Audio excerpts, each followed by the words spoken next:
Ladies and gentlemen, good evening. The truth of the matter is that from the moment William Samoei Arap Ruto was declared the president-elect of the Republic of Kenya, there is a group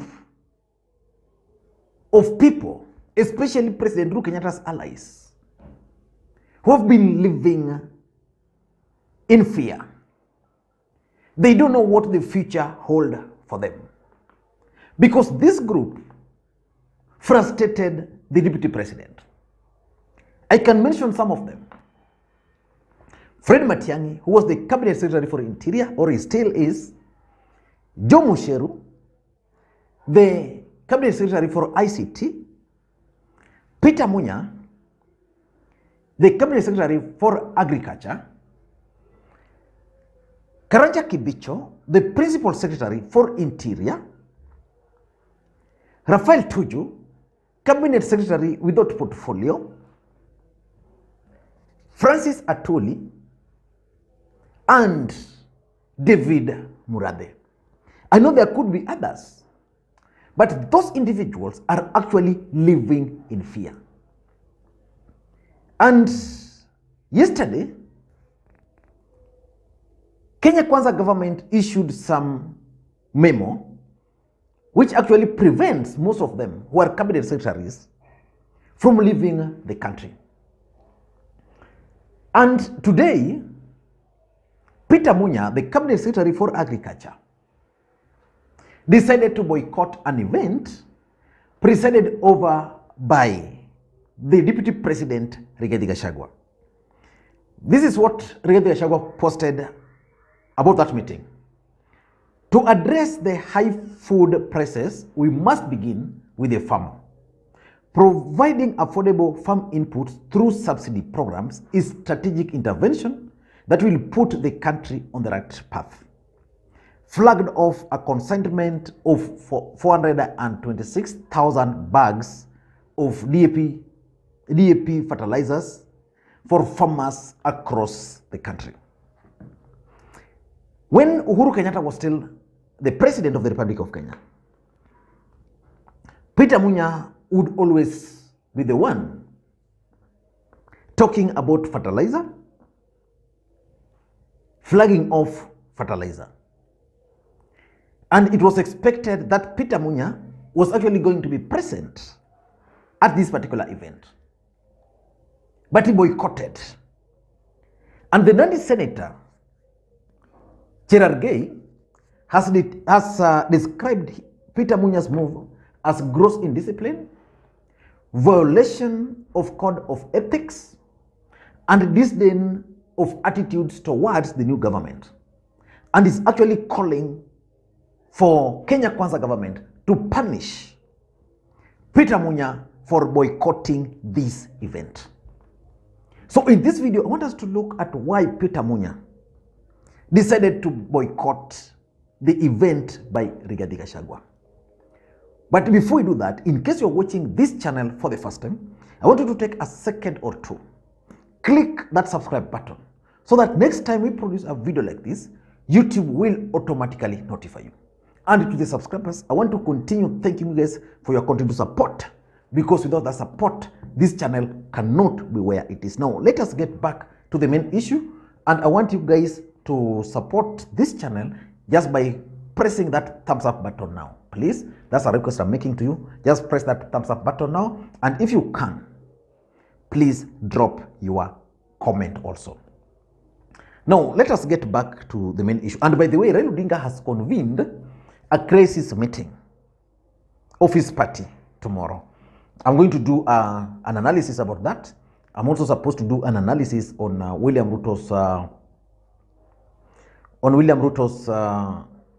speech. But as you are aware, I've been a bit busy since last week and this week. And even the background here, you can see it's a bit different. I'm trying to move the channel from where I used to do it before to a new place, but hopefully things will be right in a short while. Now, let us get back to the main issue. Why do you think Peter Munya decided to boycott this event? Because what I've monitored is that majority of former cabinet secretaries are trying so hard to appeal to William Ruto's heart. They are trying to please William Ruto. They are trying to please the government.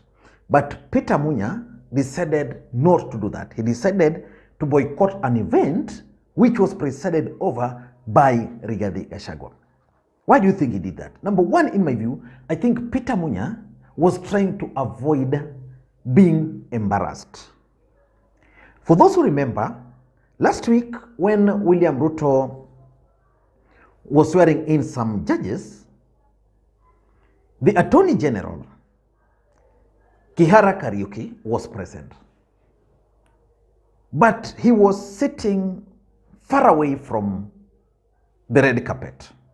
Remember, as the Attorney General, he ought to have been one of the main guys for the event. But Musalia Mudavadi, who holds no position in government as at now by law, was seated very close to the DP, and Kihara was actually embarrassed by that move. I'm not sure whether he will be able to attend another event like that. But the truth of the matter is that Peter Munya feared that he would have gone to that meeting and probably be subjected to the same embarrassment. So to avoid that, he just decided, for me, I am not coming. So that's the first reason why probably he avoided the event. Number two, probably there's also what is called lack of engagement or involvement. You know, Peter Munya has been the Minister for Agriculture. Now we are talking of subsidies, which is being implemented by Jubilee government, by Kenya Kwanza government.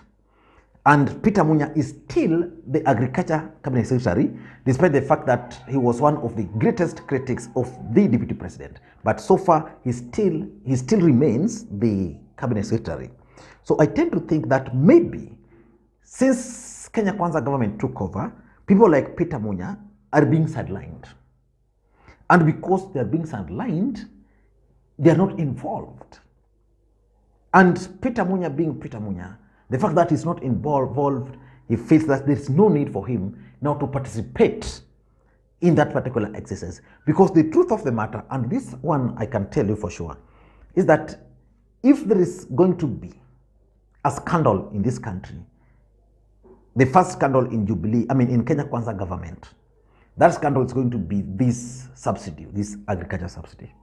Because the way it's structured, it's going to end up in a few people's pockets, something like that. So Peter Munya probably feels that he was not involved, and because he was not involved, there's no need for him to participate. Number three, I also tend to think that Peter Munya is figuring out, why should I flag off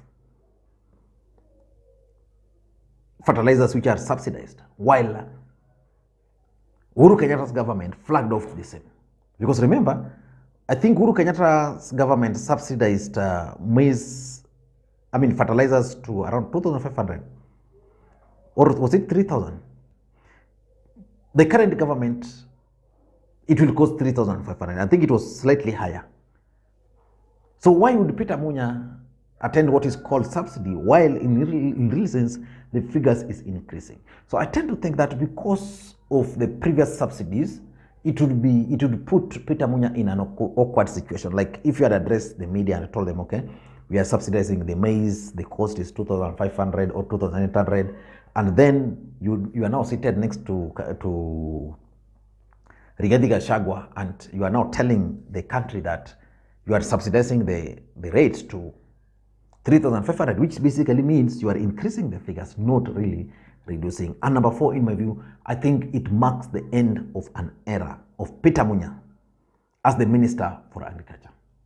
So Peter Munya has accepted the fact that he's no longer the Cabinet Secretary for Agriculture. And because he's no longer the Cabinet Secretary for Agriculture, there is no need for him to continue waiting to be sacked or to continue with the work. Because for him, the moment Uhuru Kenyatta lost, that was the moment his policies as President Uhuru Kenyatta ceased being implemented. So it means so far, there's nothing he can implement which will go in aiding President Uhuru Kenyatta. If anything, William Ruto and his government are actually trying to reverse any policy which Uhuru Kenyatta initiated during his time as the President of the Republic of Kenya. So I tend to think that Peter Munya is figuring out that, okay, let me give the new regime space. Because again, constitutionally, the mandate of cabinet secretaries actually ended. The only thing remaining is that they're waiting for the right time for them to hand over to the new cabinet secretaries. So I think he's just accepting that he's no longer the Minister for Agriculture. And lastly, agriculture is a devolved function. That's the truth. And even Peter Munya just used to announce the policy, but not the distribution. Because agriculture is devolved, the people who ought to have been here are the governors. If not the governors, the council of governors, especially those dealing with agriculture. So that when the distribution will begin, they were going to be devolved. So each county. So I don't know how Rigathi Gachagua is going to do it, but for me, I tend to think that those are some of the reasons why Peter Munya decided to boycott the event. I don't know whether you agree with the Peter Munya or you support Rigathi Gachagua. Let me know in the comment section. Thank you guys, and may you have a good day. Bye-bye.